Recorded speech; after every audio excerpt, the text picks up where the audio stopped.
Hello students आज के इस वीडियो में हम अपने चैप्टर कंज्यूमर प्रोटेक्शन के एक इम्पॉर्टेंट आंसर को डिस्कस करेंगे और वो आंसर है कंज्यूमर प्रोटेक्शन एक्ट 2019। आप स्क्रीन पर देख सकते हैं कंज्यूमर प्रोटेक्शन एक्ट 2019।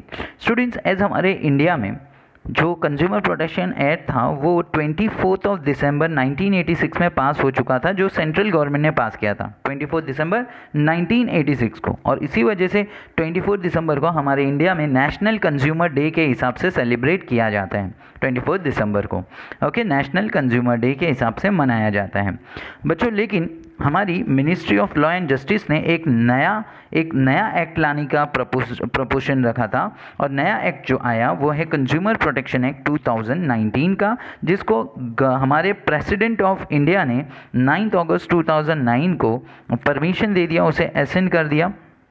मतलब हमारे प्रेसिडेंट ने उसे साइन कर लिया एंड देन अब ये जो हमारा बिल था वो एक एक्ट बन चुका है। और इस 2019 के एक्ट में हमारे डिस्प्यूट्स को, हमारे कंज्यूमर्स के डिस्प्यूट्स को सॉल्व कराने के लिए अलग अलग डिस्प्यूट रेड्रेसल एजेंसीज़ को बनाया गया है, जिसमें डिस्ट्रिक्ट कमीशन है जो डिस्ट्रिक्ट लेवल पर कंज्यूमर्स के डिस्प्यूट्स को सॉल्व कराएगी। उससे थोड़ा सा आगे बढ़ें तो नेक्स्ट हमारी आएगी स्टेट कमीशन की रेड्रेसल फोरम यानी इंस्टीट्यूट, जो स्टेट लेवल पर हमारे झगड़ों को, कंज्यूमर्स के डिस्प्यूट्स को और ग्रीवेंसेस को सॉल्व कराएगी। और इन सब से आगे जाएं तो एक सबसे टॉप लेवल, एपेक्स लेवल की कंज्यूमर डिस्प्यूट रेड्रेसल फोरम बनाई गई है, जिसका नाम रखा गया है नेशनल कमीशन। और ये नेशनल कमीशन जो है ये सबसे एपेक्स लेवल की है, सेंट्रल लेवल की है, सबसे बड़ी कंज्यूमर डिस्प्यूट रेड्रेसल एजेंसी है हमारे इंडिया में। और ये जो ऑर्गेनाइजेशंस, ये जो हमारे अलग अलग एजेंसीज को बनाया गया है, डिस्ट्रिक्ट कमीशन हो, स्टेट कमीशन हो, नेशनल कमीशन हो, इन सभी कमीशन में हर तरह के कंप्लेंट्स को सॉल्व किया जाता है, चाहे फिर वो मर्चेंडाइज हो यानी प्रोडक्ट मैन्युफैक्चरिंग रिलेटेड हो, सर्विसेज हो, या और किसी तरह की अनफेयर ट्रेड प्रैक्टिसेस जो हमारे सेलर्स हमें चीट करने के लिए करते हैं। अब स्टूडेंट्स अगर हम आगे बढ़ें तो यहाँ पर हमें एक एक करके तीनों डिस्प्यूट रेड्रेसल फोरम्स के बारे में बताया जाने वाला है। तो आप देखते जाइए कि तीन जो हमारे डिस्ट्रिक्ट फोरम्स हैं उनके बारे में, जो हमारे 3 रेड्रेसल फोरम हैं जिनके बारे में हमें बताया जाएगा कि वहाँ किस तरीके से वहाँ उनकी उन फोरम्स की रिक्वायरमेंट क्या होती हैं, उन फोरम्स की डिटेल्स क्या हैं, वो हम जानेंगे। तो सबसे पहले यहाँ पे दिया है डिस्ट्रिक्ट कमीशन के बारे में। एज आप देख सकते हैं district commission, student district commission में मतलब जो सबसे बॉटम में आने वाला रेड्रेसल मतलब ऑर्गेनाइजेशन है या रेड्रेसल एजेंसी है, जहां पर हम अपने केसेस लेकर जा सकते हैं एज ए कंज्यूमर। स्टूडेंट्स यहाँ पे मीनिंग देखें तो a consumer dispute redressal commission at each district established by the state government is known as district commission. यानी स्टूडेंट्स ये जो फोरम होता है, ये जो डिस्ट्रिक्ट कमीशन है, इसको हमारी स्टेट गवर्नमेंट बनाती है। जैसे हमारे महाराष्ट्र में हमारी स्टेट गवर्नमेंट महाराष्ट्र की है, जो शिवसेना कांग्रेस की मिलकर और एनसीपी की मिलकर बनी, वो लोग हर डिस्ट्रिक्ट में इस डिस्ट्रिक्ट फोरम, डिस्ट्रिक्ट कमीशन को स्टैब्लिश करते हैं। यहाँ पर कॉम्पोजिशन ये कैसे बनता है, तो इस district commission shell consist of the following. कैसे बनता है, तो इसको बनाने के लिए, डिस्ट्रिक्ट कमीशन को बनाने के लिए क्या क्या चीज़ें, कौन कौन से रिक्वायरमेंट्स पूरे करने पड़ते हैं। तो सबसे पहला एक प्रेसिडेंट होना चाहिए, और वो प्रेसिडेंट उस फोरम का जो होगा, जो डिस्ट्रिक्ट कमीशन का जो हमारा प्रेसिडेंट बनेगा, a person who is sitting और रिटायर्ड और qualified to be a district जज। वो ऐसा पर्सन होना चाहिए जो डिस्ट्रिक्ट जज होता है, वो सिटिंग हो, रिटायर्ड हो, या फिर कम से कम क्वालिफाइड हो डिस्ट्रिक्ट जज के लिए, उसे प्रेसिडेंट बनाया जाता है। मेंबर्स इस डिस्ट्रिक्ट कमीशन में नॉट लेस देन 2 यानी 2 से कम मेंबर्स नहीं हो सकते हैं।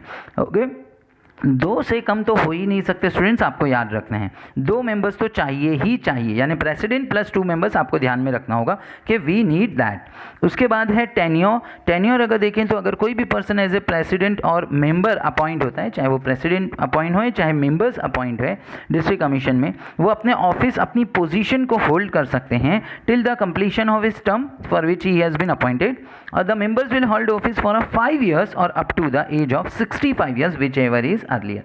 मतलब अगर उन्हें अपॉइंटमेंट मिला है तो जब तक उनका टर्म कंप्लीट नहीं होता तब तक वो बने रहेंगे, या फिर स्टूडेंट्स 5 years तक बने रहेंगे वो, या फिर उनकी एज अगर 65 years हो जाती है तो फिर उन्हें रिटायर होना पड़ता है। तो 5 years का जो टाइम पीरियड है उस तक रह सकते हैं, अगर उनकी एज 65 हो गई तो उन्हें रिटायर होना पड़ेगा। क्वालिफिकेशन की बात करें स्टूडेंट्स तो आप देखेंगे क्वालिफिकेशन जो है उसके लिए district commission shall have the following qualification. Age, members की जो एज है should not be less than 35 years, 35 साल से छोटे नहीं होना चाहिए वहाँ के members. Education, they should possess a bachelor's degree from a recognised university, मतलब जो वहाँ के मेंबर्स बनेंगे उनके पास अच्छा खासा एजुकेशन होना चाहिए। दे should have a bachelor's degree, उनके पास बैचलर्स डिग्री होनी चाहिए, वो भी रिकग्नाइज्ड यूनिवर्सिटी से। एक्सपीरियंस की बात करें, so they should have adequate knowledge at least 10 years experience in dealing with problems related to economics, law, commerce, accountancy, industry and public affairs of administration. जब उन्हें इन चीज़ों का नॉलेज होना चाहिए उन मेंबर्स को, ताकि जब डिस्प्यूट सामने आए तो वो उन डिस्प्यूट्स को बेटर वे में सॉल्व करवा सकें, उन डिस्प्यूट को ईजी वे में अंडरस्टैंड कर सकें। स्टूडेंट, टेरिटोरियल ज्यूरिडिक्शन मतलब कहाँ तक इनका पावर चलेगा, डिस्ट्रिक्ट फोरम का पावर किस टेरिटरी तक चलेगा। सो यहाँ दिया है आपके सामने, territorial jurisdiction of district commission is entire district in which it is establish, मतलब पूरे डिस्ट्रिक्ट में उसका पावर चलेगा। उस डिस्ट्रिक्ट के कोई भी लोग वहाँ पर अपना केस लेकर आ सकते हैं और अपने कंप्लेन रजिस्टर कर सकते हैं, और उसका जो रूल होगा वो पूरे के पूरे टेरिटरी में एक्सेप्टेबल किया जाएगा। आगे बढ़े, मॉनेटरी ज्यूरिडिक्शन, यानी किस अमाउंट तक का केस वहाँ पर एक्सेप्ट किया जाता है, किस अमाउंट तक का case. So district commission allow jurisdiction to entertain complaints where the value of goods and services paid as consideration does not exceed ₹1 crore. मतलब डिस्ट्रिक्ट कमीशन में जो हम अपनी कंप्लेन लेके जा सकते हैं वो 1 करोड़ रुपए तक नहीं, 1 करोड़ से ज़्यादा की नहीं होना चाहिए स्टूडेंट। 1 करोड़ तक की कंप्लेंट हो सकती है, does not exceeds 1 crore. 1 crore से ज़्यादा वाली कंप्लेंट आप यहाँ पर नहीं लेके जा सकते हो, यानी डिस्ट्रिक्ट कमीशन में आप सिर्फ 1 करोड़ से छोटे अमाउंट की कंप्लेंट लेकर जा सकते हो।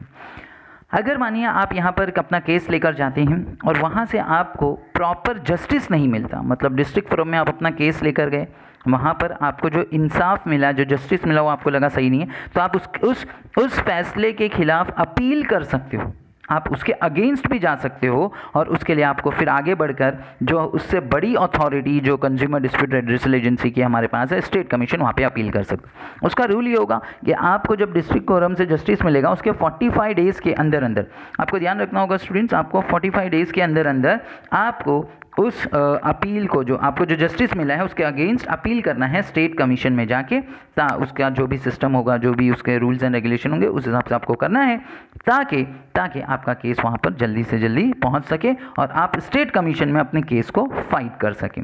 स्टूडेंट्स, ये बात आपको याद रखनी है कि जो भी पर्सन प्रेसिडेंट डिक्लेयर हुआ है अपने पोस्ट के लिए, वो अपने कंप्लीशन ऑफ पोस्ट तक रहेगा, जो भी हमने इन्फॉर्मेशंस पढ़ी है उसके हिसाब से।